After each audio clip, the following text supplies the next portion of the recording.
Sveicināti skatītāji, un sākam kārtējo digitālo humanitāro zinātņu raidierakstu sēriju, šoreiz jau 6.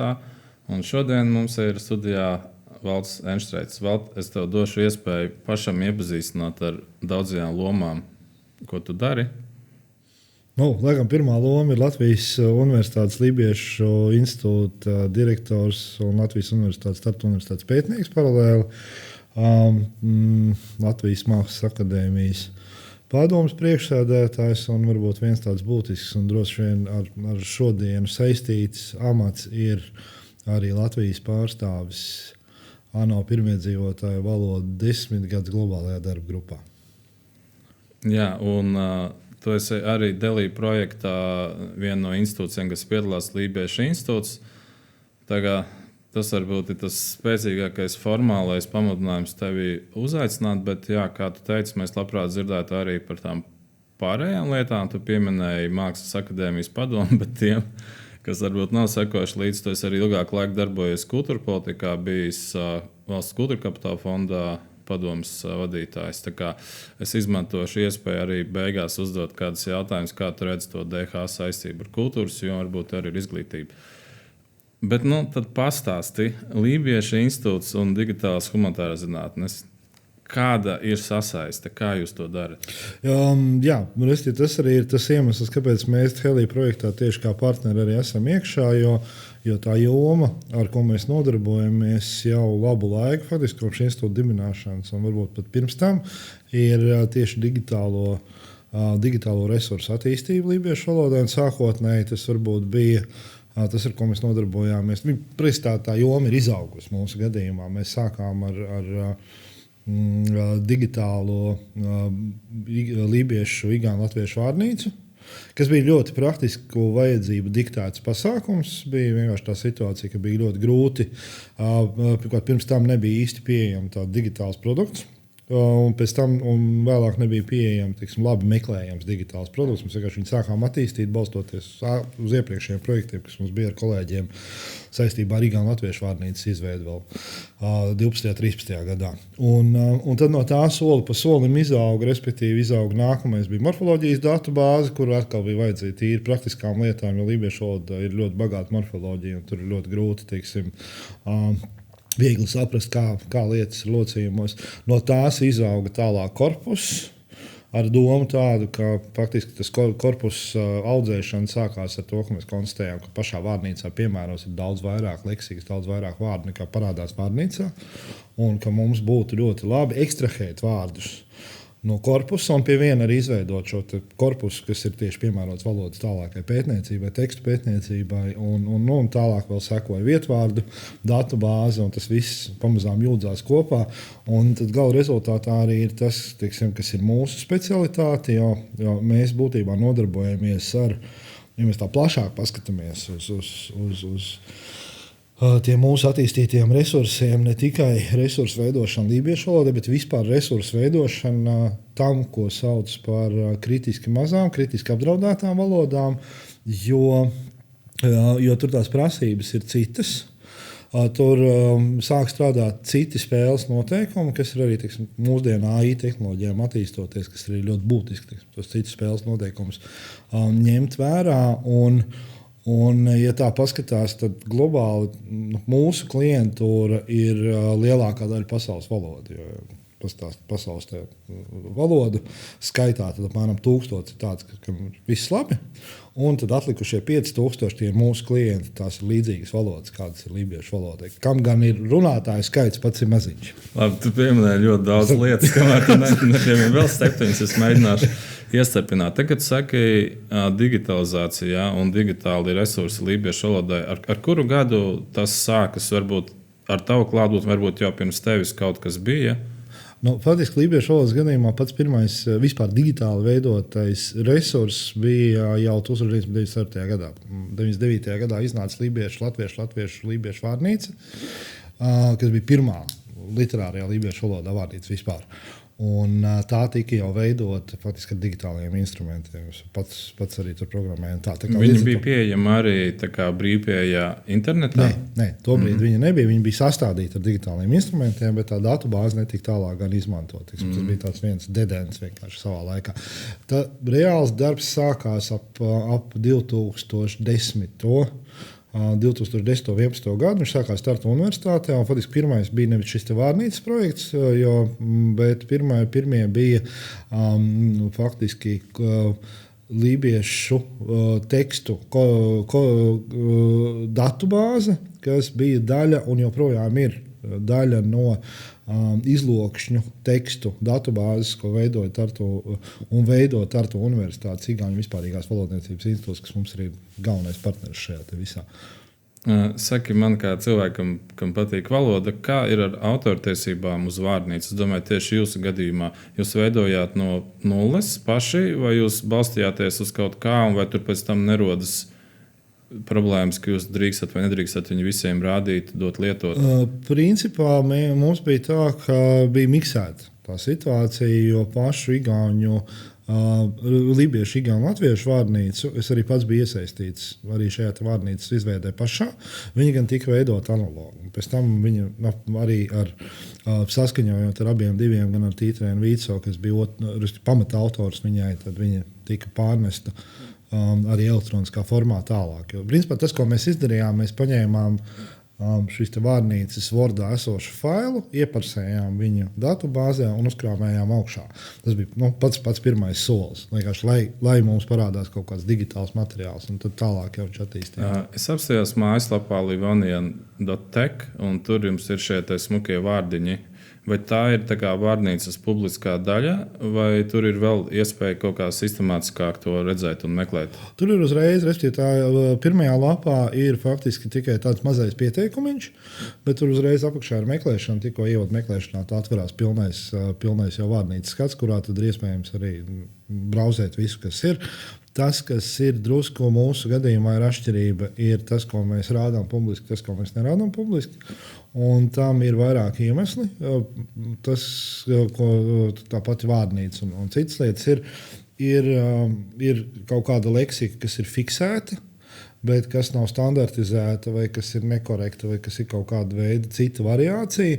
Mēs viņu nerādām šajā publiskajā daļā. Publiskā daļa ir paredzēta faktiski pieejamībai parastajiem lietotājiem, lai viņam nejauktu galvu ar ļoti daudziem dažādiem variantiem un visādām iespējamībām, tā skaitā nepareizām iespējamībām, kas vienkārši tekstos parādās, tad tas ir nodalīts divas lietas. Faktiski pie viena šī vārnīca kalpo arī par tādu lībiešu valodas standarta avotu, līdzīgi kā tas ir igauņiem. Jā, tas ir interesanti, ko tu saki, jo tad, kad es klausos, tas tikai tad saprotu, ka īstenībā latviešu valoda ir diezgan standartizēta, jo man šķiet, ka ir viens pareizais veids, kā darīt lietas, kā runāt, lai gan patiesībā droši vien, ka arī latviešu valodā ir diezgan daudz izlokšņu un dažādos nodos to dara dažādāk. Un skolēni varbūt skolā to vienkārši pat nepamana. Un jums ir tā bagātība, ka jums ir tie visi dažādie lingvistiskie materiāli, bet jums arī tad ir tā izšķiršanās, ko padarīt publisku un kādā veidā komunicēt ar to. Tas ir viens no lielajiem tādiem atslēgas izaicinājumiem atkal tajām pašām mazo resursu valodām un mazajām valodām, ka tev ir jāveic tas pats darbs, ko, piemēram, latviešu valodas gadījumā ir vesels milzīgi pētnieku komandas 100 gadus vairāk strādājušas pie tā, gan pie standartizācijas, gan pie pētniecības, gan arī pie resursu attīstības. Mums tas viss ir jāizdara mazā institūcijā ar stipri ierobežotiem resursiem. Līdz ar to mums arī tā pati sistēma, kā mēs viņu esam veidojuši. Mūsu specifika tīri tajā digitālajā jomā ir. Mēs strādājam uz datu ekstrakciju. Respektīvi, mums ir maz datu. Tad mēs strādājam pie tā, kā no minimālas datu kopas dabūt ārā iespējami daudz informācijas. Respektīvi, mums ir katrs atsevišķais vārds, pats par sevi ir vērtība, ko mēs vismaz 3-4 veidos varam izmantot. Kādos veidos?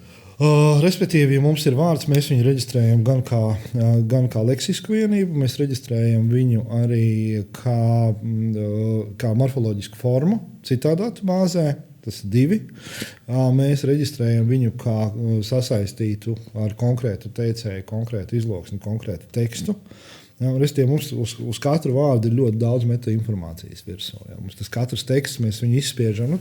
Teiksim, tas, ar ko atšķirās lielie dati no mazajiem, lielie kokosrieksti. Vienkārši šķaida visu nost, tad tur vidū bišķiņ kaut kas paliek. Un mēs savukārt strādājam ar citronu, ka mēs žmiedzam ārā tik, cik var izžmiegt ārā, un tad paliek tikai tādas sausās skaidrs. Es esmu fascinēts par to domu, ka kaut kādā ziņā mēs runājam par valodu ar mazu resursu daudzumu, bet kādā ziņā tā dažādība tur ir pat lielāka nekā iespējams standartizētākā, lielākā valodā. Tur veidojas kaut kāds šis paradoks. Ja, tas ir, jo tas stāsts ir arī, teiksim, runājot vispār par lībiešu valodas pētniecību vai par resursu veidošanu, kāpēc tas ir jādara. Bieži vien tas statistika ir šausmīgi ļauns arguments. Viņš saka, priekš kam 10 cilvēkiem vajag tagad, vai tur 100 vai 200 cilvēkiem, priekš kam viņam kaut ko tādu vajadzīgu. Tā atbilde ir ļoti vienkārša. Mums valoda ir viens gabs. Mums nav, respektīvi, 200 cilvēku valoda, nav 200, respektīvi, nav 1000 reizes mazāk apjomā kā latviešu valoda. Viņi vienkārši ir viens gabs. Attiecīgi, mums vajag vārnīcu, viņi ir vienkārši vajadzīgi. Standardizācija viens gabs, neatkarīgi no tā, vai tajā valodā runā 15 miljoni vai 200 cilvēki. Tas ir vienkārši viens process. Un tas ir jautri un izaicinoši, bet tāpēc mums tie resursi faktiski ir būvēti tādi, lai mēs varam 3 procesus veikt vienlaikus. Un viens tas ir, ka mēs varam veikt dokumentēšanu, otrais mēs varam veikt pētniecību, un mēs varam veikt arī paralēlu standartizāciju. Jo daudzām lietām, atkal, ja tev ir par maz izpētītas lietas, tev ir būtiski, ka pirms tās standartizācijas tev ļoti operatīvi ir jāspēj veikt kaut kāds šaurais pētījums par vienu tēmu. Un tas ir tas, kāpēc tie digitālie resursi ļoti labi strādā, jo ar šīm metodēm mēs vienkārši varam super pātrināt to, cik ātri mēs tiekam pie datiem, cik ātri mēs tiekam pie pētījuma rezultātiem. Tas arī ir divi virzieni, kāpēc bija svarīgi vispār iet tajā digitālajā. Viens bija tas, ka tieši ar digitālajiem efektivizēt resursu izmantošanu, un otrs ir pieejamības nodrošināšana, kas mūsu gadījumā bija super svarīgi, jo vēsturiski tā lībiešu kopiena ir izkliedēta pa malu malām, lībiešu pētnieki ir izkliedēti pa malu malām. Tur ir Igaunija, Tartu, Vīne, Minhene, Helsinki, Bostona. Cilvēki ir visur. Un mums caur to digitālo mēs viņiem nodrošinām to, ka viņiem jebkurā pasaules vietā ir pieejamība. Viņi var pieiet pie tiem materiāliem. Jā, es tieši gribēju to jautāt, ka tā digitalizācija un šī digitālā humanitāra zinātņu pieeja padara kvalitatīvi pieejamāku visu lībiešu valodas un kultūras pētīšanu, mācīšanos. Vai tu redzi, ka ir arī kaut kāds veids, kā šī digitālā saskarsme ar auditoriju, ka tas padara to kaut kā daudz pieejamāku, vai teiksim, ka ir jādara daudz citādāk nekā to darīja pirms gadiem 20. Varbūt iespēja dēļ, bet varbūt arī dēļ tās konkurences, kas pastāv.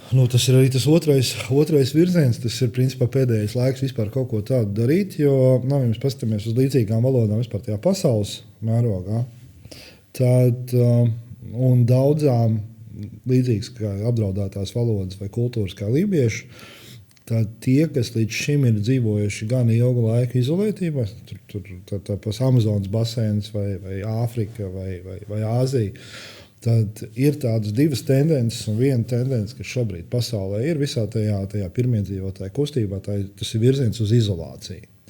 Ka, mēs dzīvojam saskaņā ar dabu, aplākam apkārt žogu, lieciet mums svētu mieru, un tad jau mēs kaut kā saglabāsim. Mēs gribam būt nodalīti no pasaules. Kas ir manā ieskatā un uz lībiešu pieredzes balstoties, tas nav īsti pareizi. Tajā brīdī, kad ciemā parādās viens mobilais telefons, tā pasaule, visa digitālā pasaule vienkārši atnāk pie tevis mājās.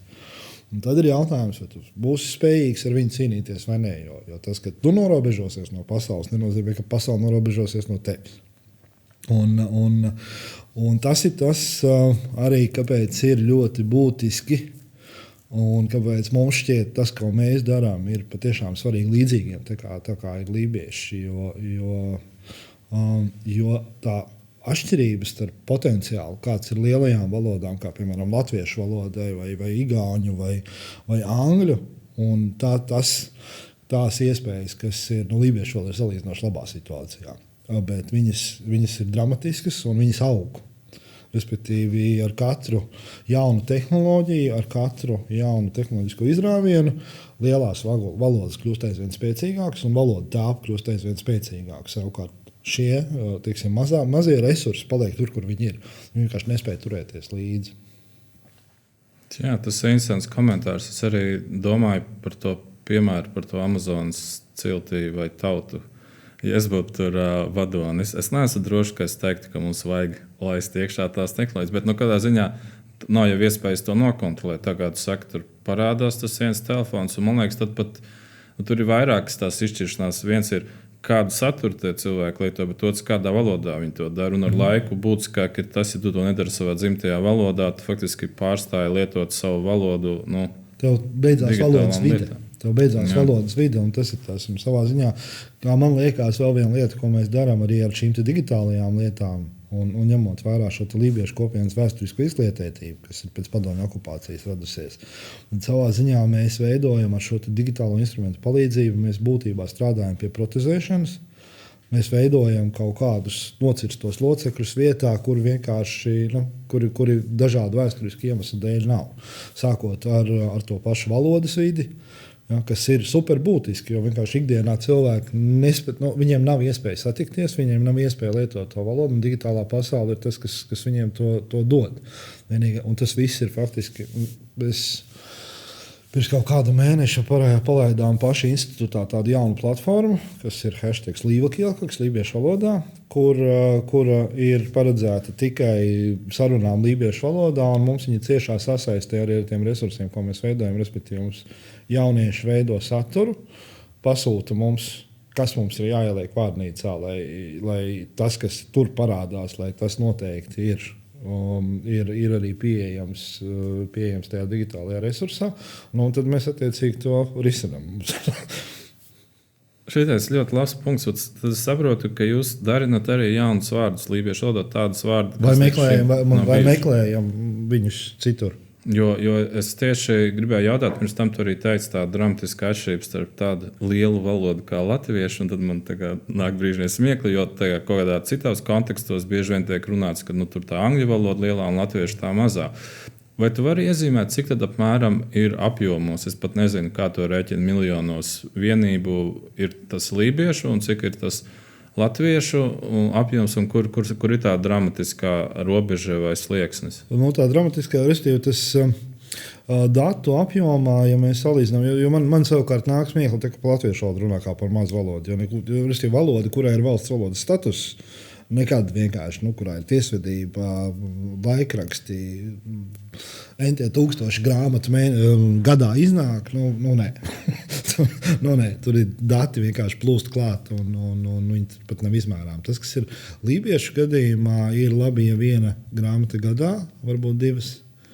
Un tas arī ir, jaunākajā laikā ir bijuši posmi, kad viņi vispār nav. Un, ja mēs paskatāmies grāmatas, kas ir izdotas lībiešu valodā vispār kopā, tad apmēram kaut kādas 50 un 60. Tas pat nav viena mēneša produkcija Latvijas izpratnē. Pats korpus, un mums ir faktiski mēs tuvojamies šobrīd pamazām rakstisko tekstu griestiem. Mēs esam faktiski lielākās kolekcijas, kas ir pieejamas, viņas ir digitalizētas, viņas jau mums korpusā ir, un tur ir gan paši izdevumi un tulkojumi. Mums ir faktiski visa lībiešu folkloras kolekcija, kas ir ļoti pamatīga un viņa ir sadigitalizēta. Un ar visu to tas nesasniedz 500 000 vienību. Ja? Tas ir ļoti, ļoti maz.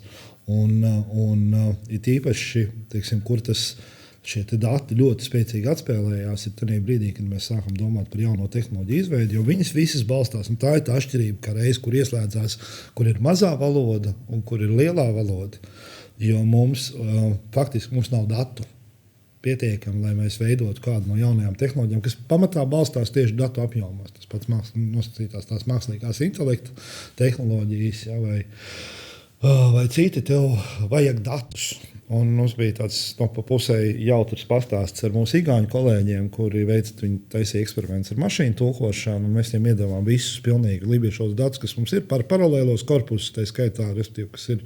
Jums faktiski sanāk tā, ka mums arī tas mūsu korpus ir paralēli. Daļēji viņš ir 4 valodās, respektīvi, mums ir latviešu, igauņu un angļu. Bet ne visam ir viss pretī. Un mēs viņiem iedavām pilnīgi visus datus, kas mums ir arī monolingvālos datus, kas ir tikai lībiešu valodā. Un tad vienā brīdī viņi teica, un mēs sākumā izrunājām šo tēmu par to, ka ar tiem resursiem ir tā, kā ir. Un tad vienā brīdī viņi teica, super, mums pat liekas, ka tā mūsu ideja, kā tā tehnoloģija varētu uzbūvēt, sāk aiziet, un tagad mums vajag vairāk datus. Tad, lūk. Un te mēs nonākam pie īstās problēmas. Jo īstā problēma ir, kā uzbūvēt tādu pašu tehnoloģiju, ja datu nav. Respektīvi, kā to citronu izspiest.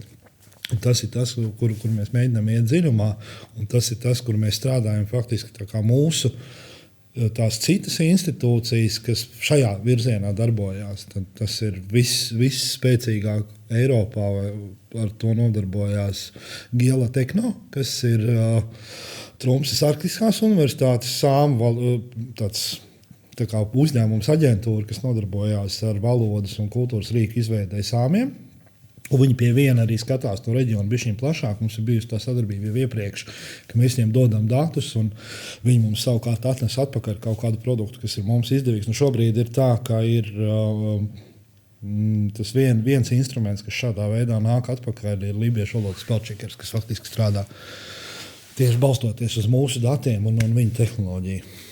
Mēs tagad iekļūstam tajā mākslīgā intelekta jomā, kur cilvēks redz, ka kaut kas darbojas un vairs nesaprot, kāpēc darbojas. Jo tas liekas interesanti, kā var iedot kaut ko no lībiešu valodas. Tur Norvēģiem viņi kaut ko izdara, iedod jums atpakaļ produktu. Bet tu saki, ka tas darbojas. Jā, tas, ko man teiksim, tāda naiva ideja. Vai tā lieta nevarētu darīt tā, ka ņemt kaut kādu korpusu citā valodā un pārtulkot to lībiešu valodā un iegūt tādu lielu apjomu datus? Okay, mēs saprotam, ka viņi nav tik tīri, viņi nav tik labi, bet varbūt viņi ir lietojami. Divas lietas uzreiz. Respektīvi, tas pirmais ir, lai mēs to varētu pārtulkot, mums vienalga vajag tos lībiešu valodas datus. Respektīvi, mums vajag, tad, kad tu tajā pašā mašīnu tulkošanai stāsts ir par valodu, uz kuru to dara. Respektīvi, ja mēs mēģinām izmantot esošos rīkus no latviešu uz angļu, viņš strādās labāk, jo viņš prot angliski. Tas tāpat kā tulks. Ja tu zini gala valodu, to, kurā tu raksti, tad viss būs kārtībā. Ja tev ir tā, ka tu zini valodu, no kuras tu tulko, bet nezini to valodu, kurā tu raksti, būs problēmas. Un tas ir arī tas, kas notiek. Mēs arī tad, kad mums bija tie mašīnu tulkošanas eksperimenti ar igauņu kolēģiem, mēs viņiem skaidrojām, ka mūs principā neinteresē ģenerēt datus lībiešu valodā. Kāpēc? Mūs neinteresē divu iemeslu dēļ. Pirmkārt, viņi nebūs kvalitatīvi. Un otrkārt, ir mega liels tehnoloģiju risks, un to mēs arī ar sāmu kolēģiem esam pārsprieduši. Tas ir viņu princips, ka viņi nekad neveido mašīnu tulkošanu uz nevienu no sāmu valodām, jo tas, kas notiek, ir ja mums ir automātisks ģenerators pret ļoti mazu kopienu vai kopienu ar maziem resursiem, tad būtībā mēs dienas laikā varam pārpludināt informatīvo telpu ar mega daudzumu nekvalitīvu tekstu. Mēs varam, principā, tas, ko mēs izdarām, mēs paņemam un nogalinām to valodu, uz kurai mēs it kā mēģinām darīt labu.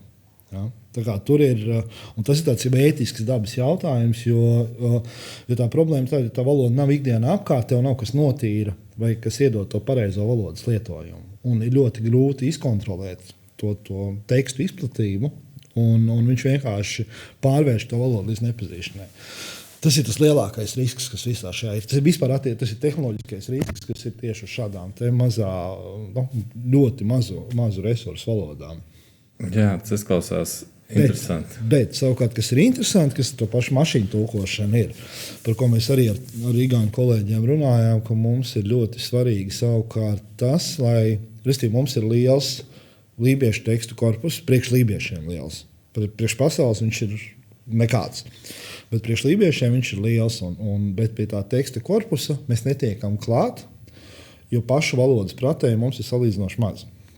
Bet ir vairāk to, kas gribētu valodu mācīties, kas gribētu strādāt ar tiem tekstiem. Un arī ne tikai latvieši. Piemēram, mums ir folkloras korpus. Un mums Latvijā nav neviena folklorista, folkloras pētnieka, kurš pārzinātu lībiešu valodu. Pilnīgi tā kā neviena. Ja? Restīvi, kurš vispār varētu strādāt ar lībiešu folkloru ar pirmavotiem. Bet tas, ko mēs varam izdarīt ar šīm tehnoloģijām, mēs varam nodrošināt, ka mēs padarām viņus vismaz daļēji saprotams, vai varbūt pat ļoti labi saprotams. Jo tad mēs trenējam jau to modeli citā virzienā. Tad mēs viņu trenējam uz angļu valodu, un tad jau mēs nodrošinām pašiem lībiešiem iespēju piekļūt autentiskajiem tekstiem, lībiešu pētniekiem piekļūt autentiskajiem tekstiem. Nenodarot kaitējumu lībiešu valodai, respektīvi. Tur jau ir cits, tur jau ieslēdzās pavisam cita lieta. Un tā ir tehnoloģija, kas ir būtiska.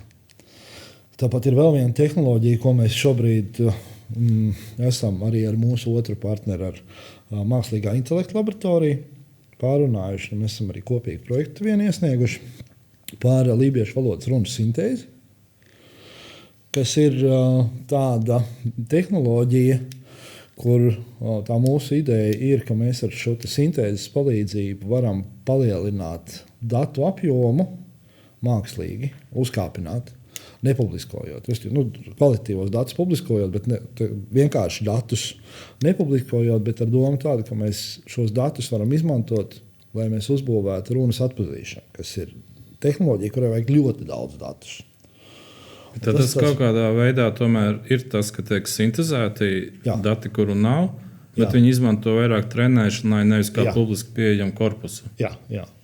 Restīvi daļu, ja ir laba sintēze un ja tas strādā, to var arī publiskot, kā ar norādi, ka tas vienkārši aizvieto īsto balsi tur, kur viņas nav. Kas ļauj cilvēkiem vispār kaut kādu audio kontaktu dabūt ar to valodu, kuras ir, mūsdienās ir maz. Bet šos datus tiešām var izmantot arī runas atpazīšanas būvniecībai. Kāpēc runas atpazīšana savukārt ir super svarīga tehnoloģija? Lībiešu gadījumā ir tas, ka, kā jūs teicat, mēs tuvojamies tajā robežai, kad mums faktiski rakstisko tekstu vairs nav. Un rakstiskos tekstus pārrakstīt no analogiem uz digitāliem ir vienkārši, tāpēc, ka tas ir tur ar nelielām korekcijām to var veikt cilvēks arī bez īpašām lībiešu valodas zināšanām, kā tas arī līdz šim darīt. Un tad pēc tam profesionāli pārskat cauri. Bet, lai pārrakstītu balsi, jau ir jāzina ļoti labi valoda. Un tur sākās problēma, tad sanāk, visi resursi aiziet tikai uz to, jo mums rakstītajiem tekstiem šobrīd ir griezti, ir redzami, bet mums ir ļoti daudz ierakstu, balss ierakstu, un tas ir arī tas pats stāsts par citām tādām apdraudētajām valodām, kurām varbūt pat rakstiskā korpusa nav vispār, kaut vai tradīcija ļoti nesen vai nav vispār, bet kurām ir daudz šī balss dokumentācijas. Un tā ir arī tas jautājums, kā tad tikt pie tiem datiem klāt.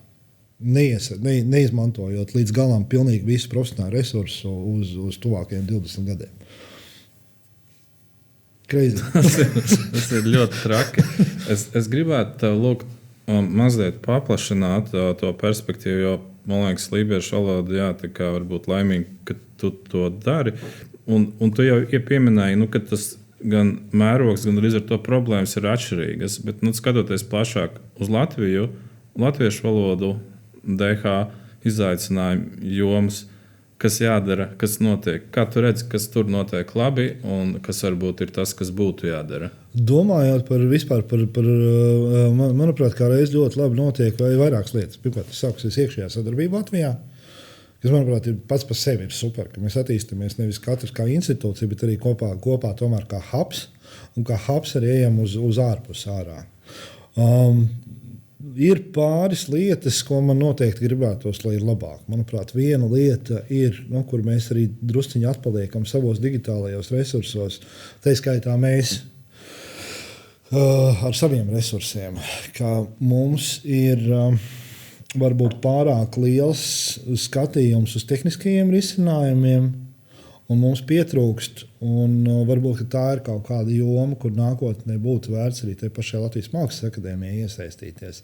Mums pietrūkst skati caur dizainu, caur lietotāju galu. Mums ir dati, viss ir kārtībā, dati ir pieejami, bet mūsdienās galvenais rīks, negrib, ir telefons planšete. Un tad, kad sāk skatīties tos datus tur, izejot ārpus pētnieku komforta zonas, kas parasti ir aiz datoru, tad patiesībā sāk nākt ārā ļoti daudz tādu dizaina bugi. Ja, jo mums arī ir bieži vien tā pamata attīstības finanses un virziens ir tajā, lai uztaisītu, lai menedžētu datus. Nevis padarītu viņus menedžējamus un viegli saprotamus tam gala lietotājam un atvērt vaļā. Un tas ir tas, ar ko mums ir tā, kā ir. Kur būtu vērts tiešām paskatīties un iesaistīt savus jomas profesionāļus, kas ieliek to skatu no otra gala. Jo tā lietojamība un lietojamības vienkāršība ir viena baigā atslēga, manuprāt.